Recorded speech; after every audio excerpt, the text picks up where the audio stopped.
Hello, and welcome to My Week in Baseball. I'm your host, Phil S-Truth Harrison. You're listening to Season 2, Episode 3. I'm excited to announce the launch of a new website where you'll find all episodes in both video and podcast format. Please visit myweekinbaseball.com. And a special shout out this week to Rose Petal Studios for the artwork and logos created for this website. You'll find Rose Petal Studios on Instagram at rosepetal_studios. Also, thanks to Brunjo Productions in Nashville for our intro music. Learn more at brunjo.com. Well, today we'll talk about opening day in Oakland and the Coliseum, the upcoming World Baseball Classic, the LA Angels, the Hall of Fame's newest member, a look at relievers in the Hall, changes coming to Detroit's Comerica Park, and the Tigers' signing of a Gold Glover. Of course, we'll also have a timely Blimerick and a questionable trivia question. So let's get right to it. Okay, opening day is coming up. It's not that far away as I record this on February 2nd, 2023. Opening day is March 30 this year. And I'll be attending that in Oakland at the Coliseum. The A's will be hosting the Los Angeles Angels. And I always love to see the Angels play. If you've listened to past episodes, you'll know Ohtani and Trout are two of my favorite players.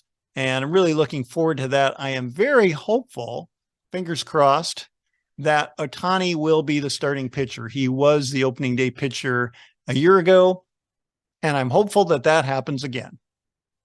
A little bit about the Coliseum. It is a huge stadium built in 1966 because back then things were still being built as combo stadiums, as venues for both football and baseball, as the Oakland Raiders have used it as their home field off and on, as well as the Oakland A's.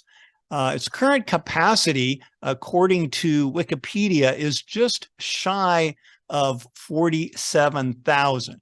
There are a number of stadiums that are bigger.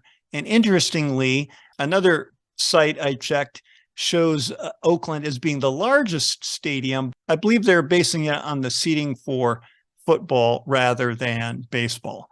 But the other larger stadiums are Dodger Stadium, Yankee Stadium, Coors Field in Denver, Chase Field in Phoenix, T-Mobile Park in Seattle. Those would all be above the 47,000 mark. So you've got one of the larger stadiums in Oakland, regardless of if you're going by the baseball seating or the football seating. It's had a number of changes over the years, and they're certainly currently in negotiations with the city, trying to work out something to build a new stadium. I hope that will happen, but I'm looking forward to seeing it in its current incarnation. It's gone through many different names. I think most people know it simply as the Coliseum, but it's also been known as Oakland Alameda County Coliseum, Network Associates Coliseum, McAfee Coliseum after the antivirus program, Overstock.com Coliseum, the online retailer, and then later as O.co Coliseum, which is the shortcut or shorthand for Overstock.com, O.co. And now currently is known as Ring Central Coliseum, but really with all those names, I think most people just refer to it as the Coliseum. One thing I thought was interesting about some of the changes they made recently in 2019, they upgraded some of the seating. There is now a section of seats that are Barco loungers or that style. If you're familiar with going to the movie theaters now that sometimes have the really nice cushy lounge type seats where you can raise the footrest up, get comfortable. It's something like that. They've got little tables. They're like pairs of seats with little tables next to them. Anyway, looks like fun. And I'm looking forward. This will be my first time to the Coliseum. and looking forward to being at opening day. I did attend one other opening day many years ago for the Detroit Tigers. I don't even remember who they played. I remember I skipped school one day, went to the game with some friends. It was quite cold, and the only runs that were scored were during the inning where I decided to go inside to the concessions area and pick up some hot dogs. And that was back before they had all the monitors inside. So you really missed out if you weren't in the stands at that time. Anyway, enough about the Coliseum. Next topic. Arte Moreno decides to keep the Angels. So if you're an Angels fan, you've probably been following this. The team was supposedly up for sale last year. I had read some things that they thought it was getting close and that they probably have a deal in place, early in the year. And then Moreno pulled back and said, no, you know what? I think I want to continue to be the owner. So I'm not sure if that's good or bad. Certainly in recent years, the Angels have not put the type of contender on the field that you might expect, especially with having really the two best players in the game. Certainly, in my opinion, anyway, Ohtani is the best player in the game, and Mike Trout has been the best player in the game. So two of the very, very best players of all time, even on the same team. And so I love going to watch them. I think what it does is at least removes the uncertainty. Part of the thing was, well, are they going to trade Ohtani? Are they going to try to re-sign him? But they wanted like a new ownership to be able to make that decision. Well, now that Moreno is staying on as owner, he'll get to make that decision. I am hopeful that they will find a way to sign Ohtani and keep him an Angel for the long term. Anyway, enough on that. But as long as we're on the topic of the Angels, the World Baseball Classic is coming up, and some of those games are actually going to be played in Phoenix, which is where the Angels have spring training. The World Baseball Classics, part of those games are going to be played in Chase Field, which is home of the Arizona Diamondbacks. As you may recall, those are the games where the players play for their home country, and it's really a world event. Part of me wishes we could do more with this, and that it didn't just happen kind of to interrupt spring training, that there was maybe a better way to do this and maybe get more attention to it. I think it's a pretty cool idea. But one thing that I thought was interesting is that Mike Trout has a quote in here, because he'll be playing for the USA while Shohei Ohtani, his teammate in the majors, will be going to play for Japan. And so this is the quote from Mike Trout. Talking to Shohei about Team Japan, he tried to tell me that he doesn't think he's the best player on the team, Trout said. There's no way that there's somebody better than Shohei, but he knows his baseball players. I'm looking forward to that matchup if we get there and have to face them. So, I don't know if he's just being modest, but that's really something. He must have quite a high opinion of the players he'll be playing with on Team Japan. Exciting to see. I just thought that was kind of a fun quote. Next up, something to honk about.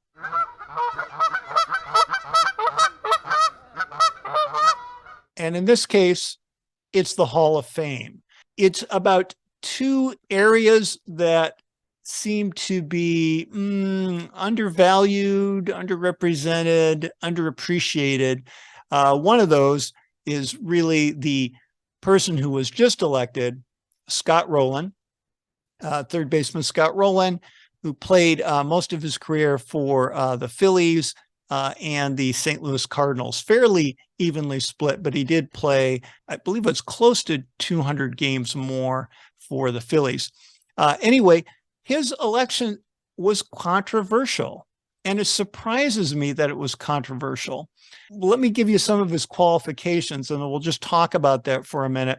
He won 8 Gold Gloves, which is the fourth most all-time among third basemen. The only people who have more Gold Gloves at that position are Nolan Arenado, who's still currently playing, of course, Mike Schmidt, and Brooks Robinson. All of those had 10 Gold Gloves. Scott Rolen had 8. He was also quite a good hitter. If you like batting average, he was a decent batting average hitter. 281 is very respectable. Not that batting average is the most important thing. I think there are certainly more statistics that help measure a player. He had a great on-base plus slugging, an OPS plus of 122, meaning he's 22% above league average. He had over 300 home runs. He had over 500 doubles. He had over 1,200 runs batted in, if you like some of those traditional stats. And he was a 7-time All-Star. And he was also helped the Cardinals win the World Series in 2006, much to my chagrin, when he went 8 for 19 against my Detroit Tigers in that series. He also won a Silver Slugger, and he was the Rookie of the Year back in 1997. So one of the complaints about his election was that he never led the league in anything. He doesn't have, if you go to baseballreference.com, which is one of my go-to sites, baseballreference.com will put in bold any numbers or categories of a player, any statistic in which they led the league, and he doesn't have any bolded numbers on there. But then if you think about it, he won 8 Gold Gloves. So isn't that like leading the league in fielding? Isn't it? Some people seem to want to dismiss the defensive component of a player. I think there's some inclination that you have to be a huge home run hitter in order to be in the Hall of Fame. Maybe as a third baseman, maybe they think you ought to hit, more like a first baseman hits. And I heard that comment from another commentator, so that's not my own idea. And let me take a look at that.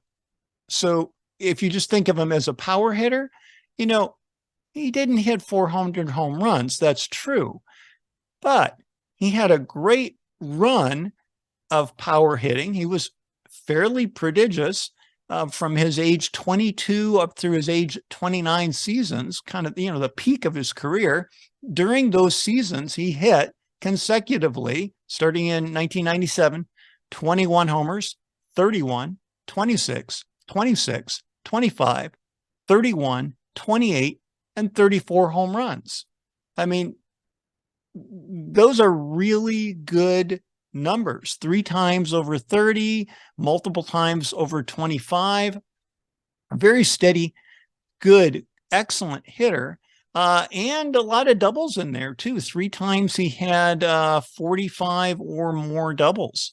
So he was no slouch in the hitting, and he did, win a Silver Slugger. But I think he wouldn't get in from his hitting alone. And I feel that some of the people who are arguing against his admission are looking really only at that one component and somehow completely dismissing the defensive skills. And it's really that whole player that makes your case for the Hall. So if you will listen to modern statistics, and some people don't either, and I find that a little frustrating. I saw some comments, especially on Twitter, about, well, I don't believe in WAR, or he didn't lead the league in home runs or something. So what? So what? You don't have to believe in something. It is a statistic. It is one way to measure. There are other things. You don't just look at one measurement. But anyway, Scott Rolen, as third baseman go, he's number 9 in wins above replacement, which is a way to measure both your offense and your defense. So it is a fairer way than just looking at the batting average and slugging and the home runs and those types of things. And it also helps, in my view, it's not WAR isn't counting a gold glove to show that you're a good defender. WAR is looking at statistics, defensive statistics, to show that you're a good defender. So you could say, well, sometimes guy just has a reputation for being a good fielder, or maybe he's not really the best fielder. And there's truth to that. It's voting, right? You don't necessarily always vote for the person who statistically was the best fielder. But regardless, WAR is a decent way to measure players, especially when you're looking at their overall body of work and comparing them to other players. So there are only 8 players who played third base who had higher WAR than Scott Rolen. And 7 of those players are already in the Hall of Fame. The only one who isn't is Adrian Beltre. Adrian Beltre will be eligible for the Hall of Fame balloting next year. And he's considered a shoo-in. He was also a fabulous defender. So I don't know. I feel like Scott Rolen isn't really getting a fair shake. And part of me might feel this way because as a Tiger fan, I feel this has been something that's kept second baseman Lou Whitaker out of the Hall of Fame, is that, well, he never led the league in any particular category in a given year, but he was outstanding year after year after year after year. And I think that matters. That really does matter. So anyhow, enough about Scott Rolen. I'm glad he got in. I think he deserved it. And a good friend of mine was his favorite player ever. So I'm happy for that reason as well. Next up on the Hall, though, relievers. And in my opinion, I'll start up by just telling you how I feel about it. I don't think relievers get due consideration in the Hall of Fame balloting. Now, I know why. It's considered that they don't pitch enough innings. They don't affect the game like a starter would. A typical reliever, at least in today's era, might pitch, well, maybe as few as 50 innings, but 60 innings, 70 innings. And they don't, especially if you're the closer, you probably don't get much more than 70, 75 innings in a year. However, your impact on the games that you do pitch is critical because you are coming in generally at key points in the game. Now, yeah, you can get a save in situations that aren't necessarily critical. But I do think more consideration needs to be given. And this came to my attention when I was reviewing the Hall of Fame balloting that just came out. And there are 2 people, 2 top relievers for their time who, in my view, really didn't get the respect they deserve. And I'm going to I'll start out by saying there are only 8 relievers, or at least considered closers, only 8 in the entire Hall of Fame. And their names you're going to know. It's Mariano Rivera, Trevor Hoffman, Lee Smith, Dennis Eckersley, Raleigh Fingers, Goose Gossage, Bruce Sutter, and longer time back, Hoyt Wilhelm. Now, one of those guys, Dennis Eckersley, actually was a starter early in his career, and so he pitched a lot of innings. So possibly he got some consideration there as well, but I think he's mostly in as a top-level closer.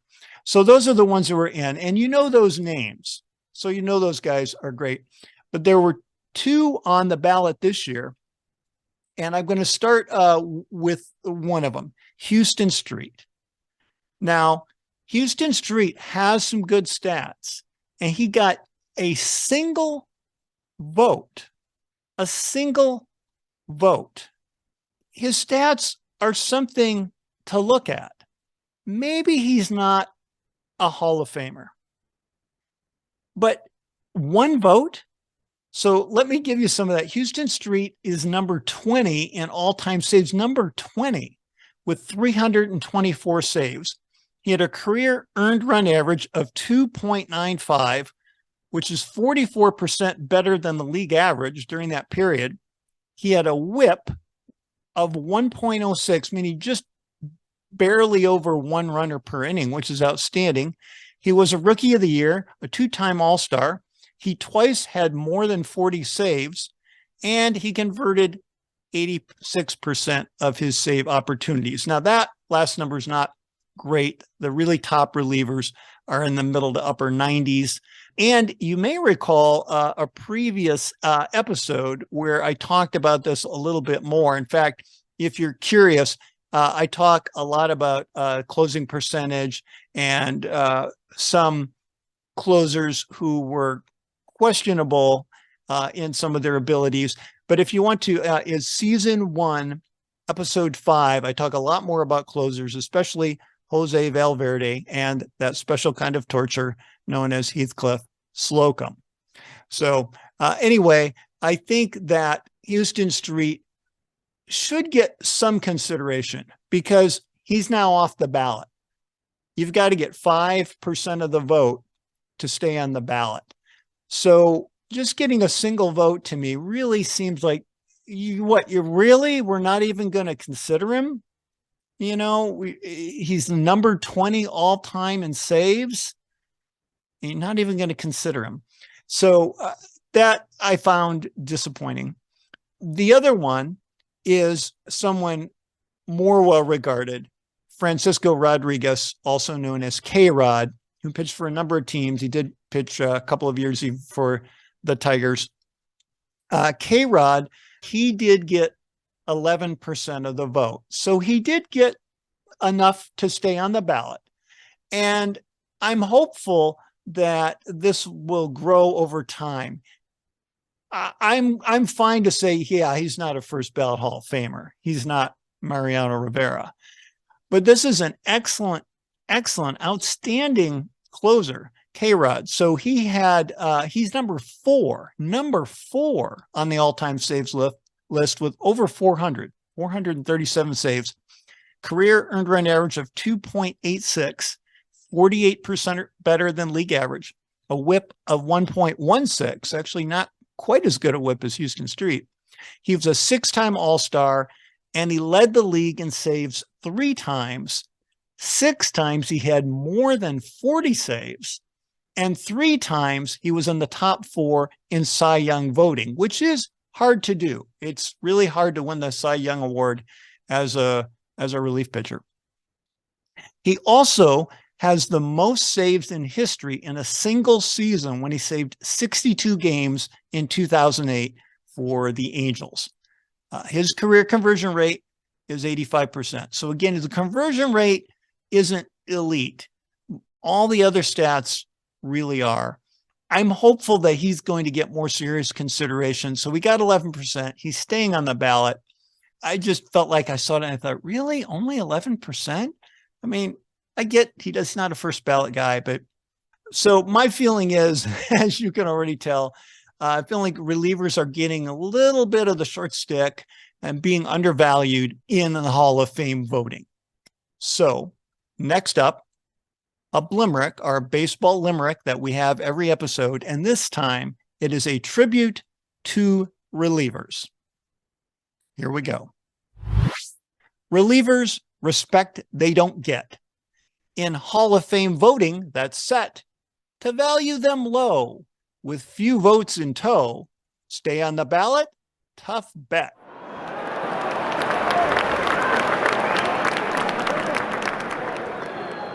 Next up, new dimensions for Detroit's Comerica Park. So Comerica Park has been known as a cavernous ballpark. Coming into this season, the center field wall was listed as 420 feet, which would make it the second deepest ballpark in baseball, behind only Minute Maid Park in Houston, which is an unbelievable 435 feet. And this is to like straightaway center. Interesting thing though, when the Tigers actually had the field measured with an accurate like laser measurement, it turned out it was actually even deeper than that. it was 422 feet. Somehow they mismarked it on the wall by 2 feet. So 422 feet in the actuality coming into this season. Now they are going to move that wall in. They're moving it in 10 feet. So really it'll then be at 400. And since it's listed as 420, but it's really 422. So they're going to bring it in 10 feet. It'll now be at 412 feet. It's still one of the deepest. The only ones deeper than that, Coors Field, Colorado at 415, Lone Depot Park, where the Miami Marlins play, at 418, and of course Minute Maid Park at 435. So still one of the very deepest outfields.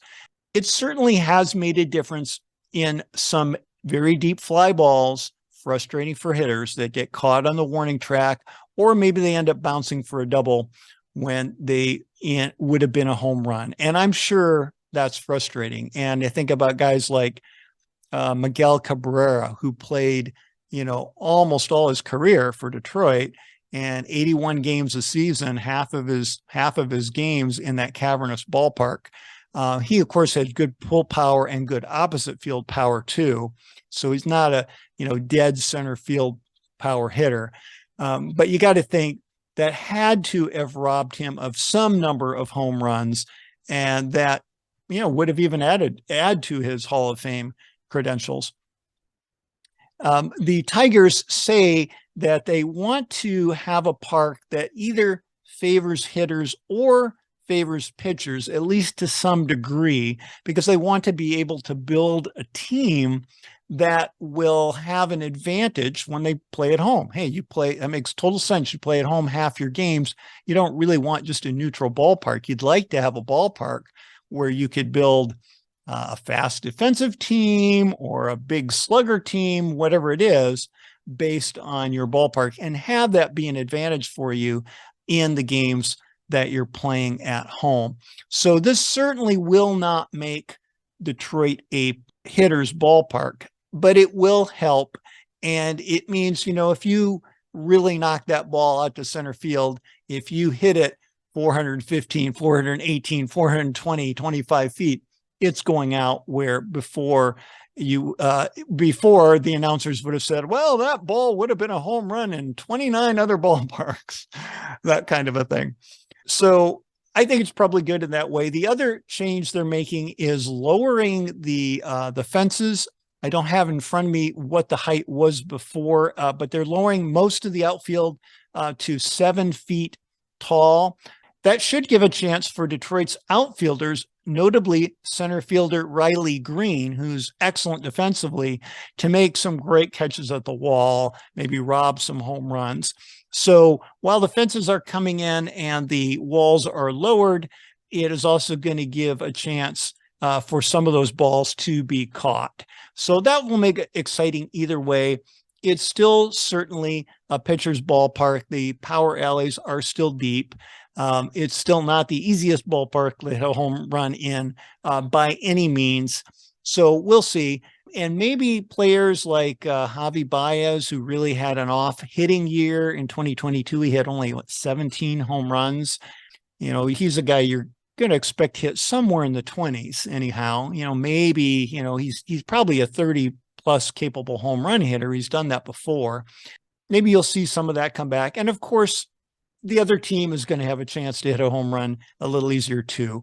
But I think the Tigers are just trying to make the stadium a little closer to typical in at least the distance to center field. And just as a comparison, the league average distance in center is 402 feet. So with Comerica being at 412, it's still well beyond league average. Next topic, the Tigers sign a former Gold Glover. And who is that? Cesar Hernandez. They signed him to a minor league contract. He is a former Gold Glove winner at second base. It's really being done as a depth move. I don't think they really expect him to make the team. He really has to live on his defense because in this case, his offense really is quite poor. his career OPS plus is 95, meaning he's 5% below league average. But last year it was only 84. And in 2021, it was only 90. So he tends to be quite a bit below league average. He'll be entering his age 33 season this year. The curious thing is that 2 seasons ago, he hit 21 home runs playing a full season, 149 games. This past season, as the starting second baseman for the Washington Nationals, played nearly the same number of games and hit only 1 single home run. So he's not a guy you really think of as a power hitter, but he certainly has hit in the teens a couple of times and over 20 once. From what I've read, his defensive stats have been on the decline since his Gold Glove year, which was actually in the strike shortened year of 2020. So I don't know that they would really want to use him there, but there are possibilities. So they could put Cesar Hernandez at second base, which would be his best position. And then they would need to move Jonathan Schoop, who was a Gold Glove finalist this last year. And we've talked about him in several previous episodes. They'd have to move him somewhere. Could move him to third. He's got a strong arm. He could play third. They possibly could move him to first. He has played first and done well there. But the Tigers are certainly hopeful that Spencer Torkelson will hit well enough to be the regular first baseman. We really don't think we want Jonathan Schoop at first. So then you're probably moving Schoop to third. We did pick up 2 players in the trade with the Phillies, getting Nick McTon, a left-handed hitting infielder. Well, he can play outfield as well, but more apt to be an infielder. He is somebody who could play third base, although he hasn't played there a lot. We also picked up the right-handed hitting Matt Vierling, who's probably more likely to play in the outfield, but he could platoon with Matan at third base. So we got a couple other guys who could play third base. We also have a couple of young prospects who could play third base, possibly as soon as this year, at least later in the year. We have Justyn-Henry Malloy, who was part of the Joel Jimenez trade. He may need a little more work at third base. He had been converted to the outfield prior to joining the Tigers. He looks promising. He's number 7 in the Tigers prospect list. And then we also have another guy, Keith Colt, who looks like a great hitter coming up, but he's probably at least a year away. He played this last season with the West Michigan Whitecaps, which were our high A league team. He is actually the number 6 prospect. So you can see some players moving around there. I do think Cesar Hernandez, it's an okay signing. It's low risk. It's a minor league contract. He has been invited to the major league camp and spring training as a non-roster invitee. You know, he's got a chance to win a spot. He probably wouldn't be a starter even if he did make the team. He's probably more of a utility player, but he would mostly play second base. I don't know how to say that. I kind of hope he doesn't make it, because I think there are other young guys who would like to give a shot at. And I think it's also going to mean too much moving other guys out of position. I think Schoop is probably better off staying at second base. Maybe you can move him to third, but then I don't really think Cesar Hernandez is probably our best option at second. Anyway, interesting signing. Just wanted to bring it up. Last up, trivia. Okay. And remember, I said it was kind of a questionable trivia question, because is this really a baseball question? You decide. Anyhow, recently, quarterback Tom Brady announced his retirement for real this time, I think. And here's the question. He was the last actively playing professional athlete who was originally drafted by what team? Hint, it's a team that is no more. Answer, the Montreal Expos. He was drafted in 1995. 10 years later, 2005, the Expos moved to Washington, D.C. and became the Washington Nationals. So I got that bit of trivia from my nephew, so shout out to him. I have seen it online since then, so you may have heard that already. Mildly interesting. So that the little history on that is that Tom Brady, of course, who's probably the greatest NFL quarterback ever, was originally drafted out of high school to play baseball for the Expos. He decided to go to college, and he went to the University of Michigan, and then eventually went on to star primarily for the New England Patriots. So that's the answer to today's trivia question, the Montreal Expos. Okay, so that's all for today, my friends. Join us next time because, honestly, what can be better than talking baseball? As always, I'm your host, Phil S. Truth Harrison. We'll see you next time on My Week in Baseball.